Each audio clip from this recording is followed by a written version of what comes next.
அனைவருக்கும் வணக்கம். நம்ம இப்போ இந்த வீடியோவில் வந்து 7வது வகுப்புக்குரிய கட்டவிலை மதிப்பீடு தேர்வு இதுக்குரிய கொஸ்டின் அண்ட் ஆன்சர் தான் பார்க்க போகிறோம். இதுக்கு முந்தைய வீடியோவில் 3வது மற்றும் 6வது வகுப்புக்குரிய கட்டவிலை மதிப்பீடு தேர்வு கொஸ்டின் அண்ட் ஆன்சர் விட்டுருக்கும். இது பார்க்காதவங்களுக்கு இந்த வீடியோ டிஸ்கிரிப்ஷன் கொடுக்குறோம், போய் பார்த்துக்கோங்க. இப்போ முதல்ல தமிழ் கொஸ்டின் பார்ப்போம். இப்போ கட்டவிலையில் வந்து உரை பகுதியை படித்து புரிந்து வினாக்களுக்கு விடையளித்து கொடுத்துருக்காங்க. இங்கே உரை பகுதி ஒன்று கொடுத்துருக்காங்க பாருங்க. அது வயலூர் சண்முகம் எழுதின ஒரு பாடல் வரி கொடுத்துருக்காங்க. இதை படிச்சுட்டு கீழே கொஸ்டின்களுக்கு ஆன்சர் பண்ணணும். முதல் கொஸ்டின் வந்து நமக்கு அழகை தருவது எது? நமக்கு அழகை தருவது எதுனா கல்வி. இதுக்கு ஆப்ஷன் வந்து இ ஆப்ஷன். அதுக்கடுத்து 2வது கொஸ்டின், நமக்கு கவசம் போன்றவை எவைனா அறிவு வலிமை.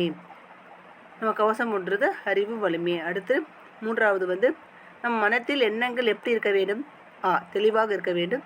4 அஞ்சா உணர்வே வெற்றிதான் என்ற வாசகம் எதை விளக்குகிறது? வெற்றிக்கான பயணத்தில் அஞ்சாமை. ஆப்ஷன். அடுத்து பின்வருவற்றுள் எதுகை நயத்துடன் பொருந்தாத இணையை கண்டறியும் கேட்டிருக்காங்க. எதுகை நயம்னா 2வது எழுத்து ஒன்றி வரணும். இப்போ வந்து நெஞ்சம் நினைவு இதான் வந்து பொருந்தாமல் இருக்குது. மற்றதெல்லாம் பாருங்க 2வது எழுத்து ஒன்றி வந்திருக்கு. கீழ்காணும் பாடலை படித்து வினாக்களுக்குரிய சரியான விடையை தேர்ந்தெடுத்து கொடுத்துருக்காங்க. ராமலிங்கனார் எழுதின நாமக்கல் ராமலிங்கனம் எழுதின ஒரு பாடல் வரி கொடுத்துருக்காங்க. அது லேட்டராக கொஸ்டின் கேட்டிருக்காங்க. 6வது கொஸ்டின், நமது சேவை அதனை ஏந்தி. இதில் அடிக்கொடுத்த சொல் எதை குறிக்குதுன்னு பார்த்தீங்கன்னா காந்தி மார்க்கம். இ ஆப்ஷன். 7வது பின்வருவனவற்றுள் சரியான கூற்றை கண்டறி.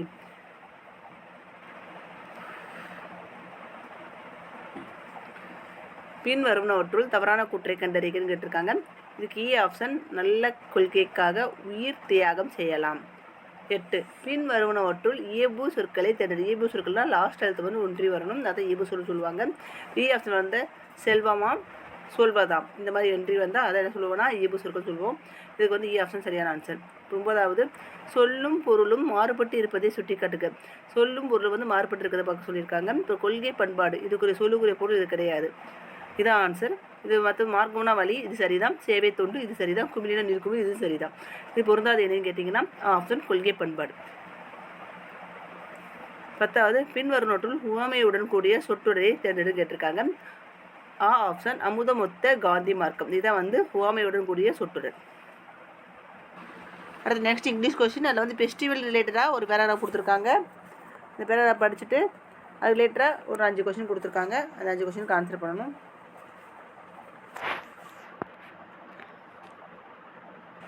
இதில் முதல் கொஸ்டின் என்ன கொடுத்துருக்காங்கன்னா 11வது கொஸ்டினா what is the main idea of the pages.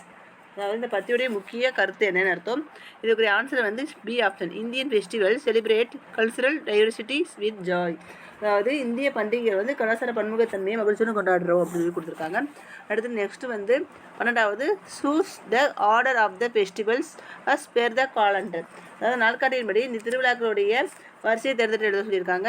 நம்ம வந்து பொங்கல் பொங்கல் எப்போ கொண்டாடுவோம்? ஜனவரி மாதம் கொண்டாடுவோமா? அடுத்து நெக்ஸ்ட்டு ஹோலி வந்து எப்போ கொண்டாடுவோம்னா ஹோலி வந்து மார்ச் மாதம். அதே போல் ஓணம் வந்து ஆகஸ்ட் மாதம். தீபாவளி வந்து நவம்பர் டிசம்பர் மாதம் கொண்டாடுவோம். அக்டோபர் அல்லது நவம்பரில் கொண்டாடுவோம். சரியா? அதனால் அது ஆர்டர் வந்து இதான் ஏ ஆப்ஷன் தான் கரெக்டாக இருக்குது. 13வது which festival celebrates the bond between brothers and sisters. அதாவது என்ன சொல்லியிருக்காங்க இந்த இதில் சகோதர சகோதரிக்கு இடையே உள்ள பந்தத்தை வந்து கொண்டாடுற பண்டிகை எதுன்னு கேட்டிருக்காங்க. ரக்ஷா பந்தன். அதுக்கடுத்து 14வது based on the pages what can be inferred about festivals in India. இதுக்கு ஆன்சர் சி ஆப்ஷன். அதாவது festivals in India promote unity and social bonding.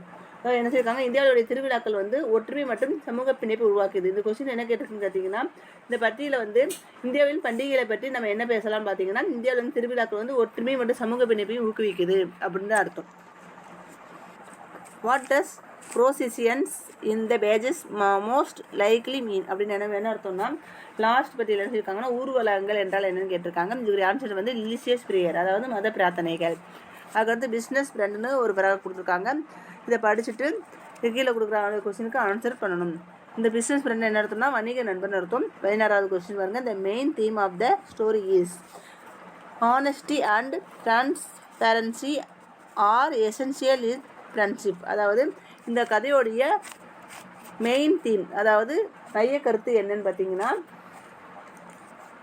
D option. நட்பில் நேர்மையாகவும் வெளிப்படைத்தன்மையும் அவசியமாக தேவை அப்படின்னு இதுக்குரிய ஆன்சர். இதுக்குரிய ஆன்சர் வந்து D option. Honesty and transparency are essential in friendship. ஃபைனலாக question what it Ross discover about the weights. இதுக்கு அர்த்தம் என்னென்னு பார்த்தீங்கன்னா எடைகள் பற்றி ராஸ் வந்து என்ன கண்டுபிடிச்சாரு? இது சி ஆப்ஷன். தே ஆர் ஃப்ளூட்லி, அதாவது அவர் வந்து தவறாக இருந்துச்சு. அதான் அவர் வந்து ராஸ் வந்து கண்டுபிடிச்சார். அடுத்து நெக்ஸ்ட்டு 17வது. Why did Ross feel guilty. இதுக்கு என்ன அர்த்தம்னா ராஸ் வந்து ஏன் குற்றவாளியாக உணர்ந்தார் அப்படி பார்த்தீங்கன்னா, ராஸ் சோல்டு கியூலிட்டி வெயிட்ஸ் டு குமார். இந்த ராஸ் வந்து குமாருக்கு வந்து தவறான எடையை வந்து விட்டுறதுனால அவர் வந்து என்ன பண்ணார்னா அவர் மேலே இதாக ஃபீல் பண்ணார். 19. How can Raj and Kumar's experience apply to your life. Raj மற்றும் குமாரோடைய அனுபவம் வந்து உங்கள் வாழ்க்கைக்கு எவ்வாறு பொருந்தும் அப்படின்னு கேட்டிருக்காங்க. B option. Check the quality of what you buy. அதாவது என்ன அர்த்தம்னா நீங்கள் வாங்கும் பொருட்களுடைய தரத்தை சரி பார்க்கணும். இதுக்கு அர்த்தம் வந்து நீங்கள் வாங்கும் பொருட்களின் தரத்தை சரி பார்க்கணும். இதுக்கு ஆப்ஷன் வந்து பி ஆப்ஷன். 20வது. What does transparent mean in the context of the pages. அதாவது இந்த டிரான்ஸ்பேரண்ட் இது ஒரு மீனிங் என்னென்னு பார்த்தீங்கன்னா ஃப்ரெண்ட்லி மீனிங், சி ஆப்ஷன். அடுத்து maths question. Next maths question தான் பார்க்க போகிறோம். அதில் இருக்கிற கொஸ்டின் பாருங்கள். த சிம்லெஸ்ட் ஃபார்ம் ஆஃப் த 0.45 இயர்ஸ்ன்னு கேட்டிருக்காங்க. இதை நம்ம எப்படி எழுதலாம்னா ப்ராக்ஸில் மாற்றணும்னா 45 டிவைட் பை 100 எழுதலாம். அதாவது 45 பை 100 எழுதலாம். இதை வந்து ஒரே வெளியால் டிவைட் பண்ணணும். 5ஆல் டிவைட் பண்ணலாமா, 9/20 கிடைக்கும். இதுக்கு இது வந்து நம்ம சிம்பிளிஃபை பண்ண முடியாது. அப்புறம் இதுக்கு ஆன்சர் வந்து 9/20 தான் சரியான ஆன்சர், சி ஆப்ஷன். அடுத்து next the value of the m in the equation. Equation கொடுத்துருக்காங்க. அதுக்கு எம்முடைய வேலையை கண்டுபிடிச்சிருக்காங்க. அது 5/10 + 4/1000 + 9/m = 0.513 இஸ் அப்படின்னு கேட்டிருக்காங்க. இந்த 513ங்கிற டெசிமல் நம்பரை வந்து ஃப்ராக்ஷனில் மாற்ற எப்படி எல்லாம் 513 டிவைட் பை 1000 மாற்றிக்கலாம். ஓகேயா, சரி. இப்போ வந்து நம்ம எம்முடைய வேலையை தான் கேட்டிருக்காங்க. 9/m இந்த சைடு வச்சுட்டு மற்ற டைமில் அஞ்சு கொண்டு போயிடுவோம். 513 டிவைட் பை 1000 மைனஸ் 5/10 மைனஸ் 4/1000. இப்போ இதெல்லாம் நம்ம எல்சிஎம் எடுத்தோம்னா கீழே 1000 வரும், மேலே வந்து 513 அப்படியே வந்துடும். இது என்ன ஆகும்னா 500 ஆகும்.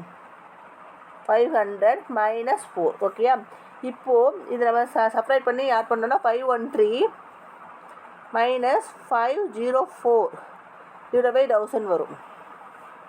அடுத்து செப்பரேட் பண்ணால் நமக்கு என்ன கிடைக்கும்னா 9/m = 9/1000 கிடைக்கும். இப்போ 9 கேன்சல் பண்ணிட்டோம்னா எம்முடைய வெளியே என்ன வரும் 1000. இதுக்கு ஆப்ஷன் வந்து சி ஆப்ஷன், ரைட்டு. அடுத்து next 2 semicircle region on either side have been crossed in the rectangular cross field. Calculate the area that are not cross அப்படின்னு கேட்டிருக்காங்க. இங்கே ரெக்டாங்குலர் ஒன்று கொடுத்துருக்காங்க பாருங்கள். அதோடைய லென்த்து வந்து 20 சென்டிமீட்டர், பிரெத்து வந்து 14 சென்டிமீட்டர். இங்கே வந்து சர்க்கிளுக்கு வந்து டயமீட்டர் 40 சென்டிமீட்டர் கொடுத்துருக்காங்க. இப்போ நான் டிங்கிறது நமக்கு என்ன செஞ்சுருக்காங்க, கிராஸ் பண்ணாத ஏரியா தான் கேட்டிருக்காங்க. இந்த ரெக்டாங்குலரை கிராஸ் பண்ண ஏரியா இந்த ஏரியா மட்டும் தான் கிராஸ் பண்ணியிருக்கு. இந்த கிராஸ் பண்ணாத ஏரியா வந்து இந்த ஏரியா, இந்த செமி சர்க்கிள் தான் கிராஸ் பண்ணலை. ஓகேயா, இப்போ 2 செமி சர்க்கிள் இருக்குது. நமக்குரிய ஃபார்முலா என்ன தெரியும், of semi circle formula of πr² தானே. அதுக்கு ஏரியாக்குரிய ஃபார்முலா இந்த ஃபார்முலா. ஓகே, டயாமீட்டர் வந்து 40 சென்டிமீட்டர். அப்புறம் ரேடியஸ் என்ன வரும் 7 சென்டிமீட்டர் கிடைக்கும். ஓகே, அப்புறம் 1/2 2 செமி சர்க்கிள்ஸ் இருக்குனால இங்கே 2 × ½ × 22/7 × 7 × 7 எழுதலாமா. r² 2 பிரிச்சிருக்கோம், 7 × 7 பிரிச்சாச்சு. இந்த 7க்கு 7 கேன்சல், இந்த 2க்கும் 2 கேன்சல். ரெண்டு மல்டிப்ளை பண்ணால் நமக்கு என்ன கிடைக்குன்னா 154 சென்டிமீட்டர் ஸ்கொயர். இருக்கிற ஆன்சர் பி ஆப்ஷன், ரைட். அடுத்து நெக்ஸ்ட்டு 24 சம்மில் வந்து ஸ்டேட்மெண்ட் 1 வந்து if the 3 integers are even then their product is even இருக்காங்க. ஓகே, நம்ம உதாரணத்துக்கு ஒரு 2-3 நம்பர் எடுத்துக்குவோம், ஈவன் நம்பரை எடுத்துக்குவோம். 2 4 6 நான் எடுத்துக்கேன். இதெல்லாம் மல்டிப்ளை பண்ணுவாங்க. 24 × 2 48 கிடைக்குதா. இது ஒரு ஈவன் நம்பர், 6 நம்பரான்னு பார்த்தோம்னா நமக்கு ஈவன் நம்பராக தான் கிடைக்கும். அப்போனா எந்த ஒரு 3 நம்பரை எடுத்து நம்ம 3 ஈவன் நம்பரை எடுத்து நம்ம ப்ராடக்ட் பண்ணாலும் நமக்கு என்ன கிடைக்கும்னா ஈவன் நம்பராக தான் கிடைக்கும். அப்புறம் அந்த ஸ்டேட்மெண்ட் ரைட்டு. ஒரு ஸ்டேட்மெண்ட் 2 பாருங்கள், என்ன கொடுத்துருக்காங்க. If 3 integers are odd then its sum is odd அப்படின்னு கொடுத்துருக்காங்க.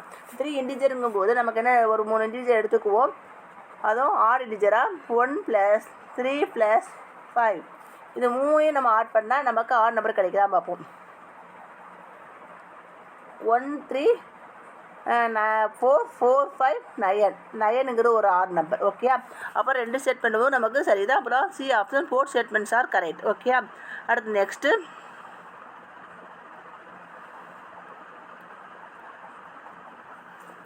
30வது சம் பாருங்கள். Find the value of x in the given figure below. அப்போ தான் இங்கே ஒரு படம் கொடுத்துருக்காங்க, அது எக்ஸோடைய வேல்யூ என்னன்னு கேட்டிருக்காங்க. மேலே வந்து 64 டிகிரி கொடுத்துருக்காங்க. இது 64 டிகிரி. இதை நீங்கள் வந்து 180 டிகிரி எடுத்துக்கிட்டிங்கன்னா 180லிருந்து 64 நீங்கள் செப்பரேட் பண்ணால் என்ன கிடைக்கும்?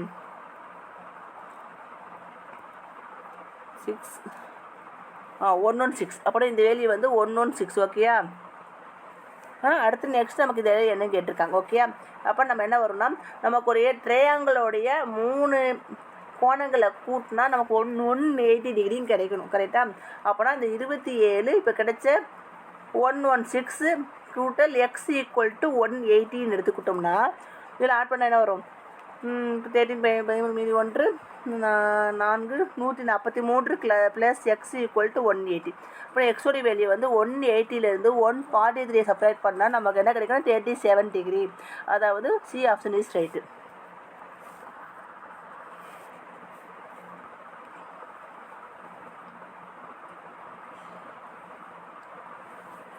சாரி, கொஸ்டின் வந்து மாறி மாறி இருக்குது, அதெல்லாம் மாற்றி மாறி சொல்லிட்டு இருக்கேன்.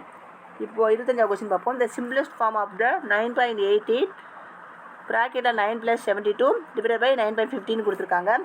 9 பவர் 18னா இந்த 9 + 72 கூட்டினா நமக்கு 81 கிடைக்கும். பை 9 பவர் 15 கிடைக்குமா? இப்போ 9 பவர் 18 இந்த 81 எப்படி எழுதிக்கலாம்? 9 ஸ்கொயர்னு எழுதிக்கலாமா? By 9 power 15. அப்போனா 9 பவர் 20 இங்கே கீழே இருக்கிற 9 பவர் 15ங்கிறது மேலே போனால் -15 அடுக்கு குறிப்பாக நம்ம யூஸ் பண்ணி செய்கிறோம். 9 பவர் 5ன்னு கிடைக்கும். இந்த ஆப்ஷன் இங்கே எதுவுமே கிடையாது. அதனால் இந்த கொஸ்டினுக்கு வந்து ஆன்சர் வந்து இந்த 4 ஆப்ஷனே தப்பு தான். அடுத்து next, if n is an add integer then -1 power n equal. அப்போ உதாரணத்துக்கு இந்த -1 இது பவரில் நம்ம 1 போட்டோம்னா நமக்கு என்ன கிடைக்கும்? -1 தான் கிடைக்கும்.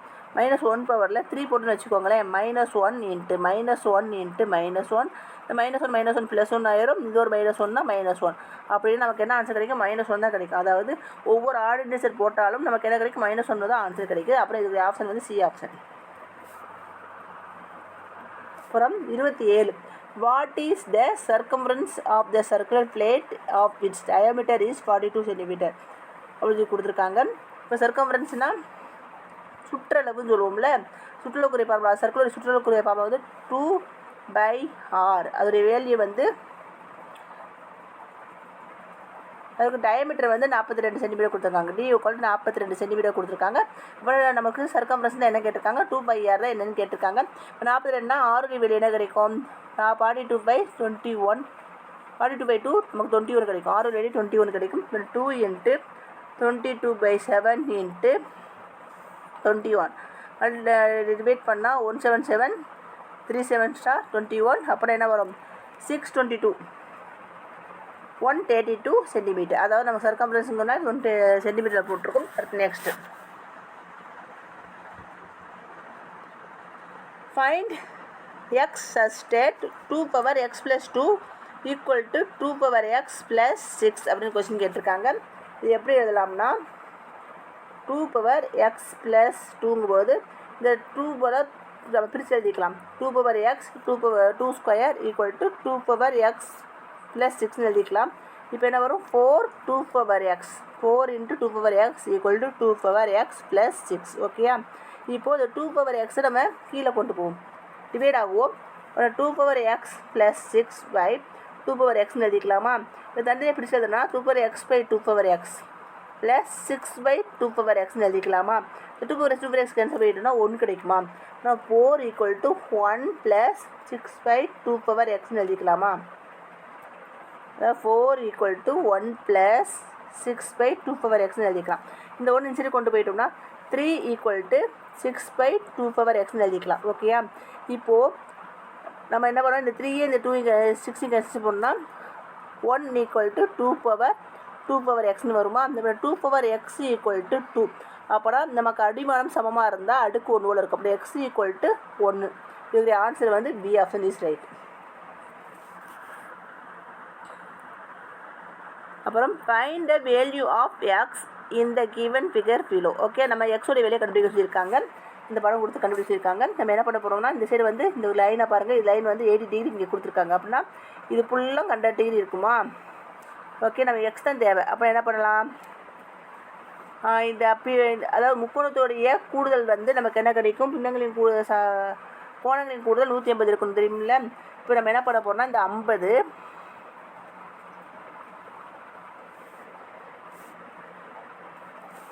இப்போது இந்த லைன் கொடுத்துருக்காங்களா, இந்த லைன் வந்து 180 டிகிரி. ஓகேயா? இப்போ இது 110 டிகிரி கொடுத்துட்டாங்களா? அப்போ இந்த ஆங்கிள் எவ்வளோ இருக்கும்? 70 டிகிரி கிடைக்கும். கரெக்டாக? அப்போனா 50 கூட்டல் 70 கூட்டல் எக்ஸ் ஈக்குவல் டு 180 டிகிரியா? இப்போ ஆட் பண்ணால் 120 plus X equal to 180 degree. அப்புறம் எக்ஸ் ஈக்குவல் டு 60 டிகிரி. இப்போ இந்த ஆங்கிள் வந்து நமக்கு 60 டிகிரி கிடைக்கும். ஓகே, இங்கே 80 இருக்குது, இங்கே 60 கிடச்சினா இது இந்த எக்ஸோடைய வேல்யூ 40 டிகிரி. ஆப்ஷன் வந்து பி ஆப்ஷன் இஸ் ரைட்.